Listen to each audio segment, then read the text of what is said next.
Ang daming nagtatanong sa akin, bakit ako laging may suot na red string bracelet?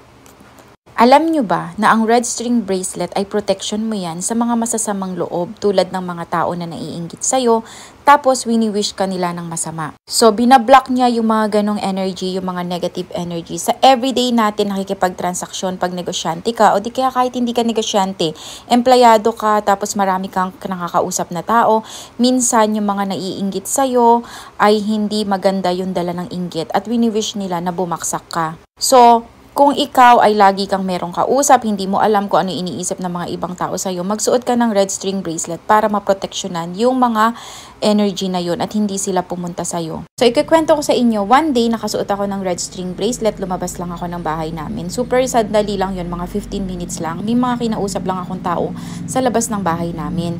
Sinuot ko siya na ganito. Pagpasok ko siya sa loob ay ganito na. Kusa siyang nahulog sa kamay ko at nakita ko nga na ganito na siya. Ano bang ibig sabihin pagka nasira ang red string bracelet na hindi mo naman siya kusang sinira? Ibig sabihin, meron kang energy sa labas, bad energy na inabsorb niya. Instead na mapunta sa iyo yung energy ay siya yung nag-absorb kaya siya nasira.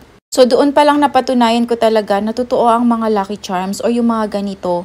Kasi nga, imagine, paano naman masisira yung bracelet na ganito ka-intact lumabas at pagpasok ko ay ganyan na agad. Nang wala pang ilang minuto, siguro mga 15 minutes lang ako or 10 minutes lang ako sa kaya kung ikaw ay lagi kang mika transaksyon, hindi mo alam kung ano yung intensyon ng mga tao na mga nakakausap mo everyday, minsan kahit